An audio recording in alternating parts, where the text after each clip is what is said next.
G'day and welcome to another episode of Aussie Ideas Man. I'm a pretty sick man at the moment. I can hardly talk, and so I've decided to do this one with a lot more text boxes. I'll remain pretty silent most of the way through it. It's a big one, but it's the one I promised when I said that the Gamma would be a disappointment, and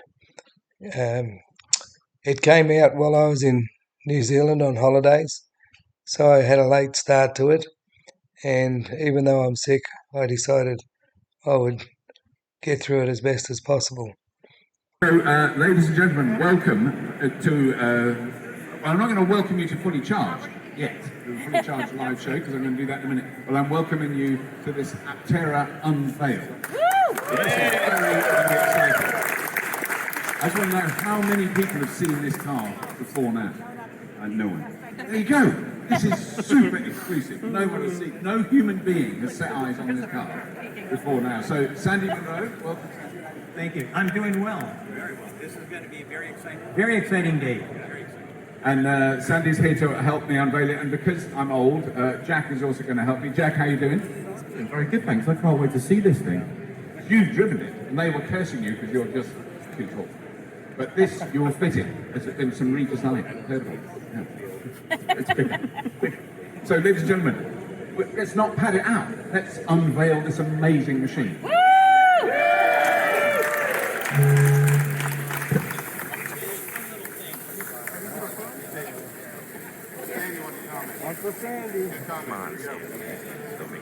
Okay, so here's your soundbite. Monroe and Associates has been working on this vehicle with Chris and the Aptera team for quite a while.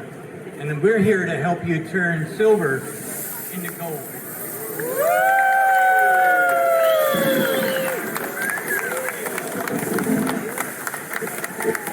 How about that?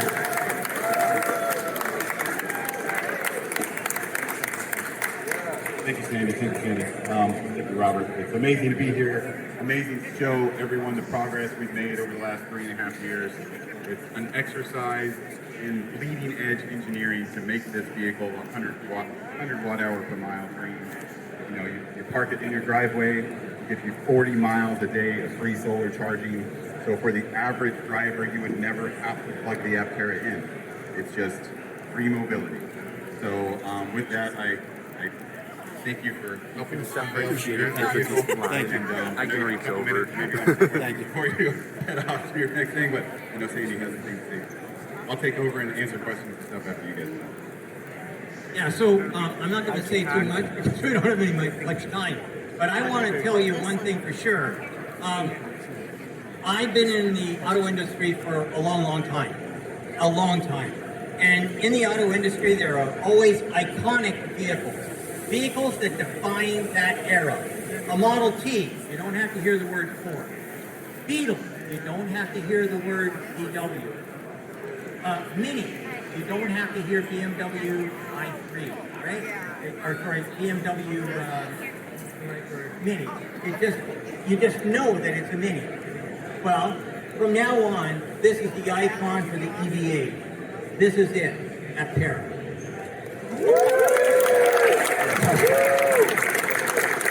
So that's one of the weird advantages of being involved in this world, very much from the outside, not like Sandy. I'm very much an observer from the outside, but I first saw this car about 10 years ago, and I just thought, this is genius piece of engineering. This is an amazing way of approaching it, and it's been through a rocky history, I think it's fair to say, and it's so incredibly rewarding to see this car now coming to fruition. This is the last sort of pre-production version. Is that right? Yes, this is called the Gamma, and we have 4 stages to our production path. Alpha, which a lot of you people have seen, we had 3 different vehicles. One was black called Noir, one was silver called Luna, and one was white called Full. Then we moved into our beta. Effort, and that was really to test our suspension and production components. Now this is Gamma, which looks very production-like. but we still have work to do with our supply chain and getting our vendors in order, and that's really what the next stage is.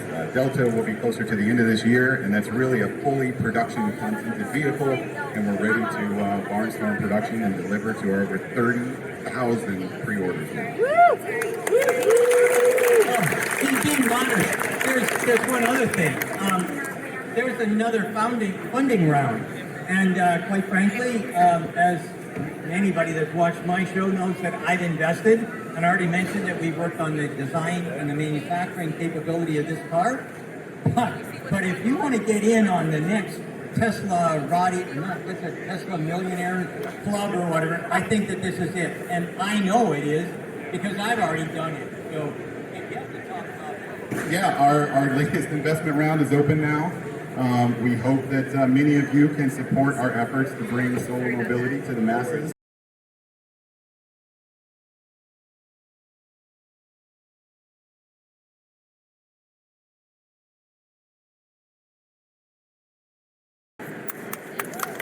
Thank you very much, ladies and gentlemen. I hope over the next 2 days you come and have a look at the Aptera in between the amazing talks we're giving, and one of those is starting very, very shortly.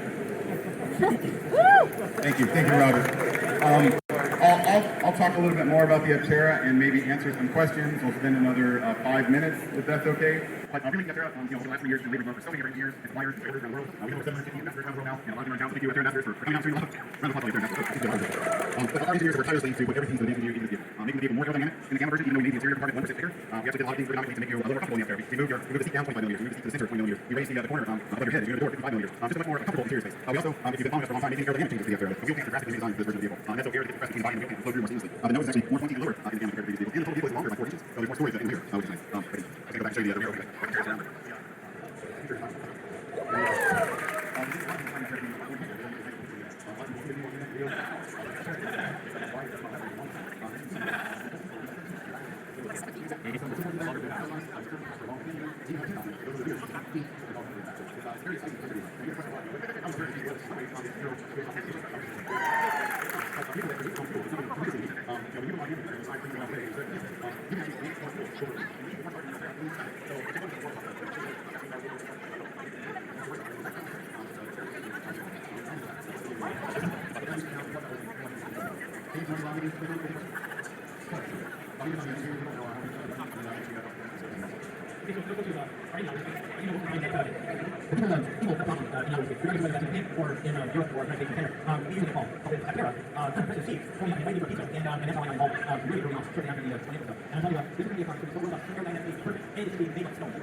Is the logo RGB. And this version logo is RGB. We don't know this version logo. We think that we'll be able to information on how targeting the full size logos, but we don't really this logo.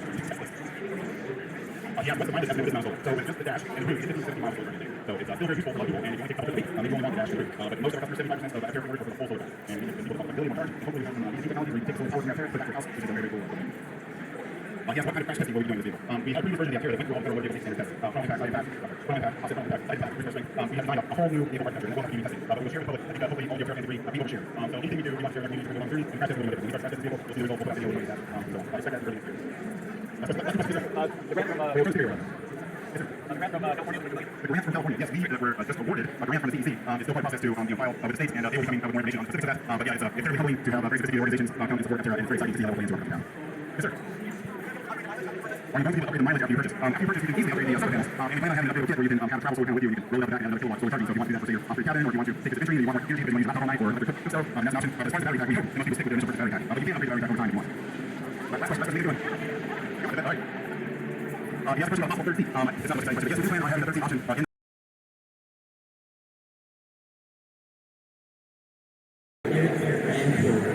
Good enough. Good enough. Good enough.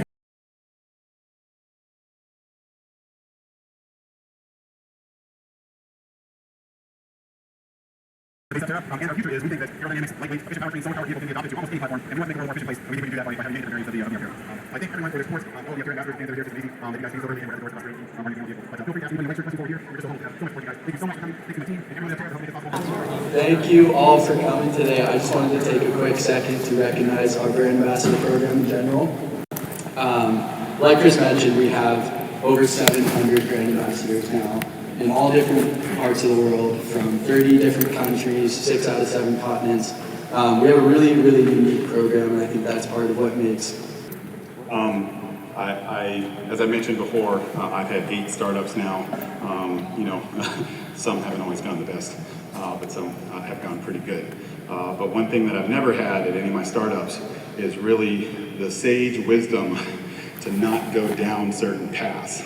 I'd like to first off maybe echo the words. I'm really, really happy to be here. I'm also very happy to be associated with the latest and greatest of all the iconic vehicles that have come out.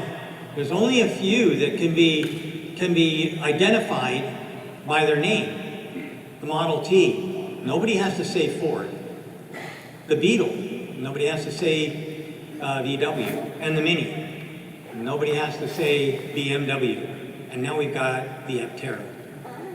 That is an iconic vehicle, and you all, I'm sure most of you have got money in this thing just like I do, you all are a part of a revolution. It's the only word I can think of. A revolution that's probably going to take the 20th century, whatever you'd call that, the 21st century, whatever century it is, I don't know. But anyways, this is gonna really be the vehicle that everybody's gonna point at forever. It's got an iconic style. It's got an iconic, brand new iconic drive system, solar system. Everything about it says that this is the car for our times. So I'm very happy to be here, and I hope you guys are really going to enjoy the new reveal that you're about to see here. So anyway, thank you very much for coming, and make sure you tell your friends to invest. But I hope you know that we penciled that design months and months ago. And now we're almost done penciling the Delta design, and that will be our production intent vehicle, and we hope to show you that very, very soon. So thank you for all your support to get to this tremendous milestone, and I present to you Gamma.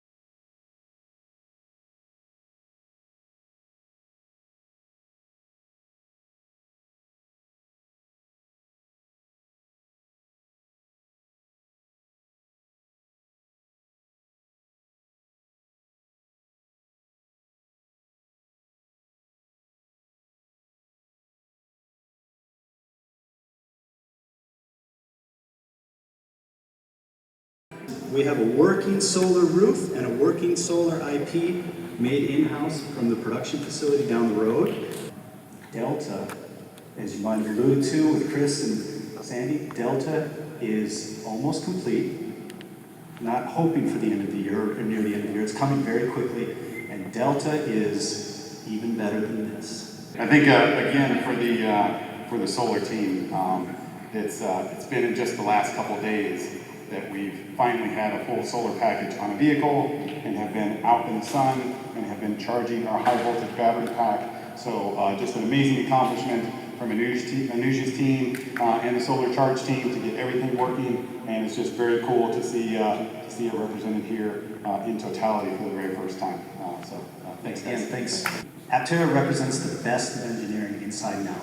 It's really a fantastic execution and exercise, and again, Delta's going to be better. Yeah, the thermal team's done an amazing job. In a typical vehicle, you have to get rid of all that HVAC heat somewhere when you have your air conditioning on, but we just have our belly fan to radiate the heat from the Aptera. So, getting the air conditioning system right-sized. What do you know about the federal tax credit?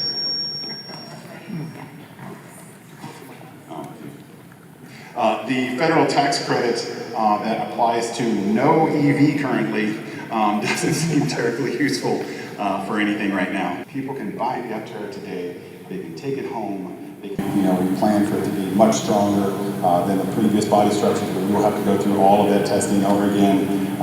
We hope that that's early next year. We'll be building those Delta pre-production vehicles, and we'll be able to take them to the lab and put them against the wall and have them crushed and do all those sorts of fun things. And Delta is even better than this. Okay. Hello everyone, it's Steve with Aptera Owners Club. One of the coolest things about going to Fully Charged was being able to talk to all the young, talented engineers there. And in this video, I have some clips of me talking to Daniel Morris. Daniel Morris is in charge of the cooling system, which is something that we've always worried about and wondered how that thing would function. Well, we have some answers now, and I'm going to give you the information right from Daniel's mouth. Now, so anyways, listen to the conversation. I think he explains the HVAC system well, and we have a much better idea of how this thing works after talking to him. You work on the cooling system, right? Yeah. That's your main thing, right? Yeah, the cooling and the HVAC system. Okay, so can you explain to me how the cooling system works? If you're like DC fast charging the battery on a hot day over black asphalt. Yes. So we have the full belly pan, which is going to be, it's like something like 85% of the whole underbody of the Aptera it's going to be aluminum. Okay. So we have good heat transfer to the outside. Okay. And then when you're not moving, it is tricky. Yeah. Because there's no airflow over it. Yeah. So the panels themselves will actually cause airflow to happen. So because of convection. Yeah.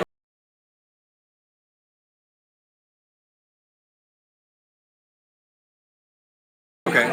Even then, that when you're really, really hot, that's not quite enough. Yeah. So we do have kind of some backup fans to pull air across, actually the inside. So we use the inside to pull air across, and we reject. So basically, the aluminum pan at the bottom has little tubes that the coolant flows through, right?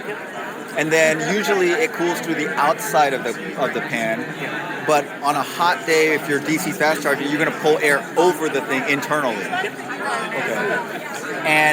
But what if it's just super hot air? The way that it works is, so if it's super hot, then we'll actually run the HVAC system to cool the battery, and then all we have to do is cool the HVAC system. But at that point, you have a big enough temperature delta, you can still cool it. Oh, okay. All right. And where's the intake for the air? It's going to be at the cowl. Okay. So it doesn't have to be big. It's not a whole lot of air that we are. And then it comes out here at the back, so it'll flow in there at the front, flow all the way up to that. Okay.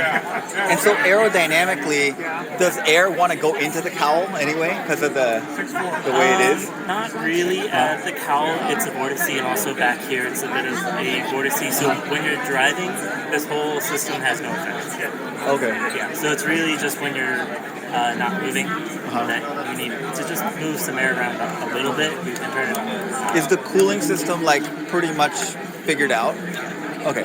So yeah, pretty much that's the design has been validated and locked down basically. Okay. Hey, so I was wondering, I just learned about that inverter thing. Yes, that one. inverter? Yes. So that thing generates coolant that's super hot, right? Okay. Like is there like one cooling system for all of them, or are they like a different cooling system circuits? We have 3 cooling circuits. Okay.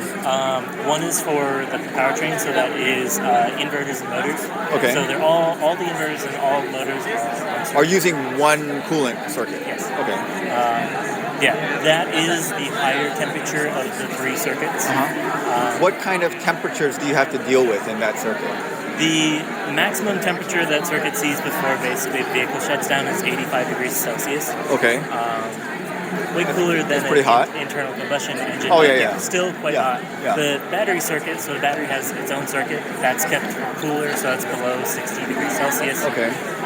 We do that through a combination of skin cooling, but also we can use the HVAC system to keep it cool. Okay. So the third circuit is the HVAC system. So because we have skin cooling, we don't have a traditional condenser at the front of the vehicle, so we actually have a liquid cooled condenser. So we actually reject that heat by pulling it out of the refrigerant, putting it into coolant, and then we can fill that. Okay. Now, the condenser unit on an AC unit in a regular car is behind the radiator, right? In a internal combustion engine, it's in front. Okay, it's in front. Yeah, in an EV, I think they're just separate. Okay. But yeah, because you need airflow across that, right? Yeah. And so that one, when you're running HVAC on, like let's say you're running the AC on this thing, you need a fan to blow over that thing. No, so that's when you use cooling. We have a liquid cooled condenser. Okay, right. So you're using the belly pan cooling to cool the HVAC system. Oh, okay. When you're moving. Constantly. If you're not moving, the belly pan still works, right? Okay. So, but how does that? So will that work on a hot day over like super hot asphalt? So that's where the backup fans kick in. So when you drop below like 10 miles per hour, the fans will start to kick in. Okay. It's all variable speed. So if it's hot, but not just like right at the limit of what we can do, fans they'll be on, but they won't be drawing a whole lot of power, making a bunch of noise. They'll just be on. Okay, well, thanks to Daniel for answering all our questions. Thanks for you guys for watching. Comments below. Maybe you picked up something I didn't pick up on, so tell us what you think in the comments. And thanks as always to our supporting members, and have a great day, everyone.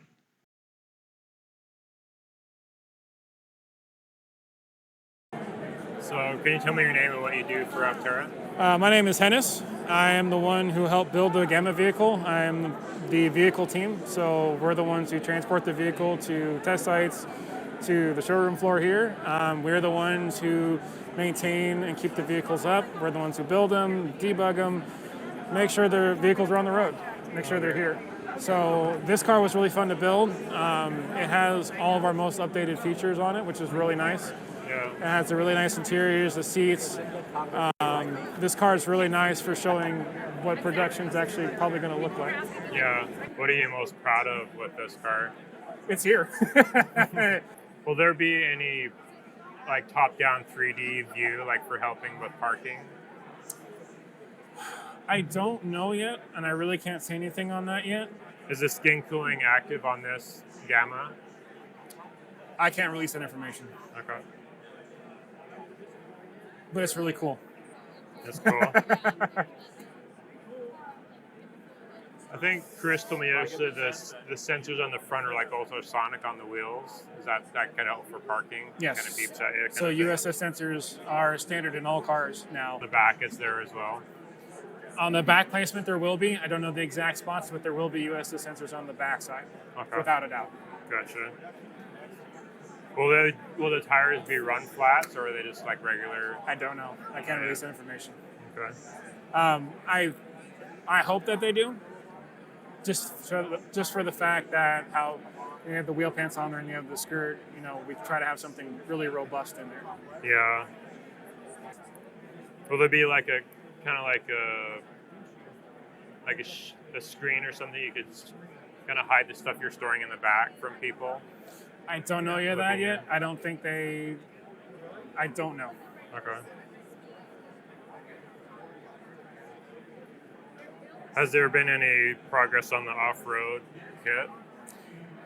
No progress yet, but our beta vehicle that we had, if you ever seen it, it's a little rad rod looking thing. Yeah. I mean, we tried breaking the thing in half, and it still runs. Like, we ran over dirt road, we ran over the testing facility we went to. We went on like big potholes, rattle road, brick road.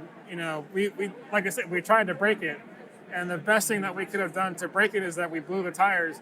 We put another fresh set of tires on there. And it kept going. Broke those tires, and it still kept going. Wow. We thought we're like, oh man, did we break a control arm?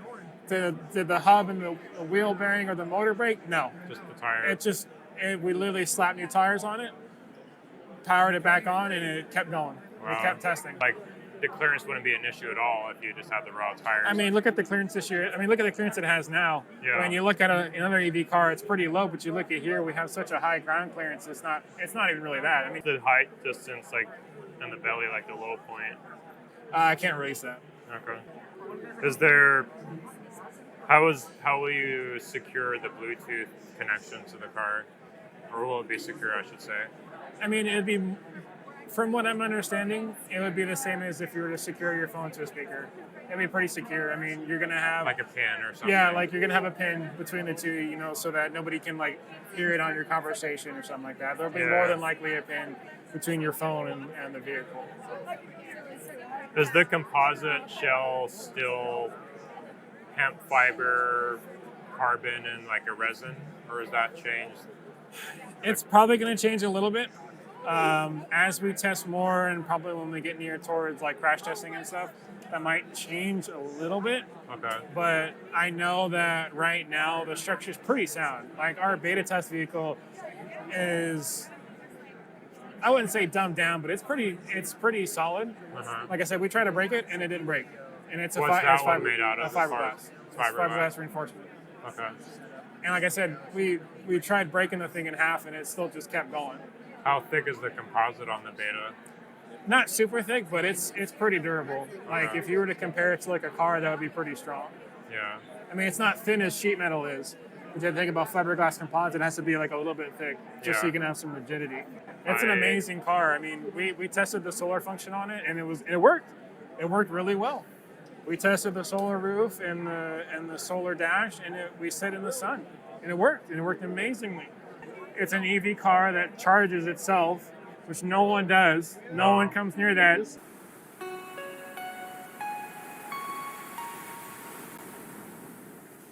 Hello everyone, it's Steve with Aptera Owners Club. In this video, we're talking to some of the engineers about how the external dimensions of the Aptera are locked down now, so these dimensions are not likely to change, and how that they will have jacking points, and they will have tow points, and it will be towable by a regular flatbed tow truck, and they don't seem like they're going to have any issues loading these on transports to deliver. So they seem very confident about that, and I think that's a good sign. Hey, Anusha. Hi. How's it going? How are you? Okay, maybe I'll ask you the question. What's up? So I measured the width of it. Okay. And people are always been saying it's 88 inches. That's in the FAQ and all that. So Okay. people are assuming that that's it, and people are always concerned about the width. Okay. They think it's too wide. Okay. So I measured it, and it's 85 inches when I measured it this morning. Is that geometry like finalized? Is that it? I don't think the width is going to be changing. Okay. Right?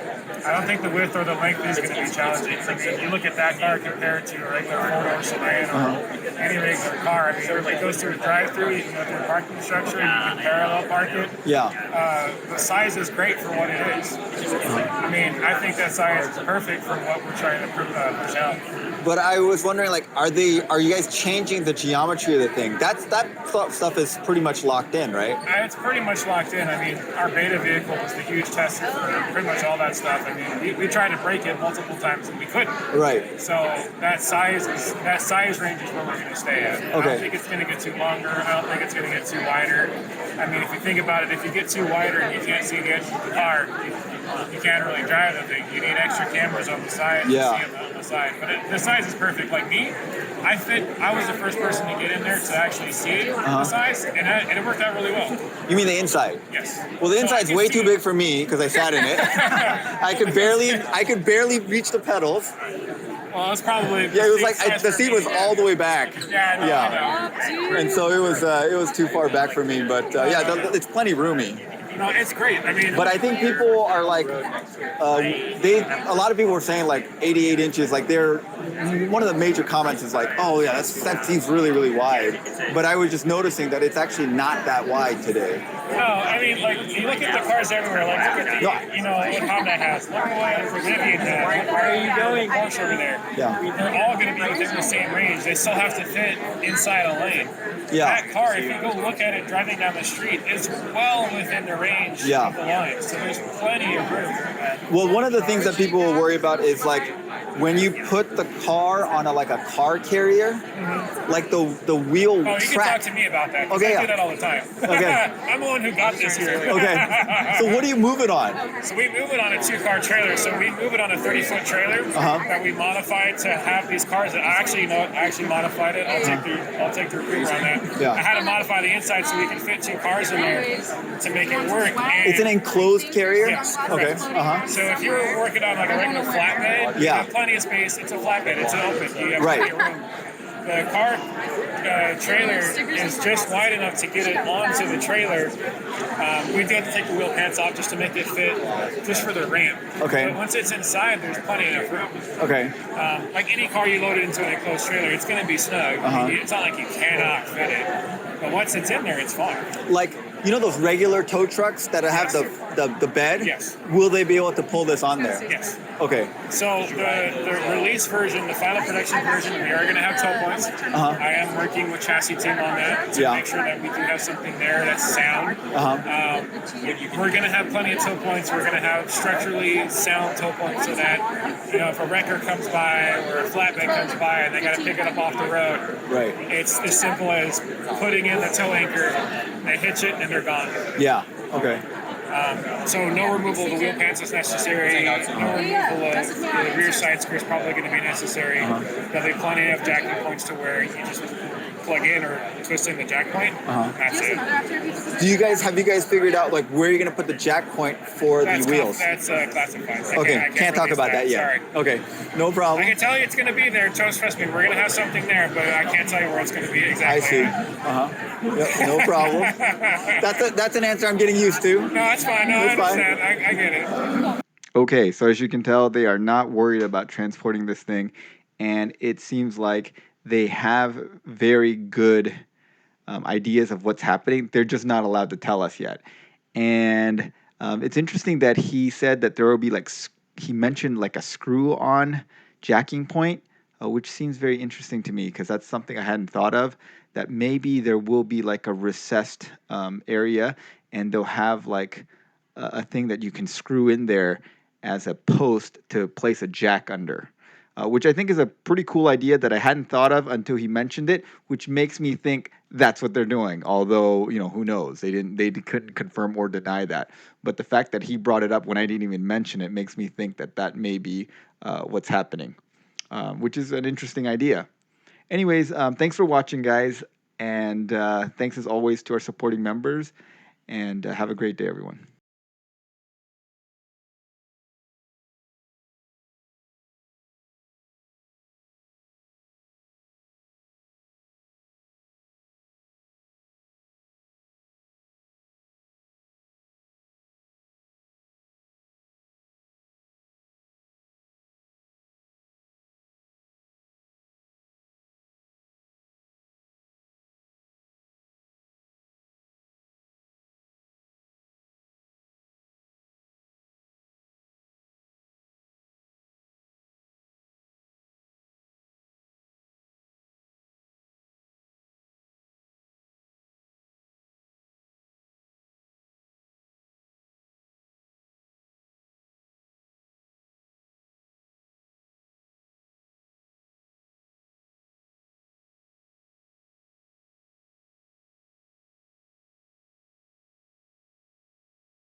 Well, that's it from me. Stay safe.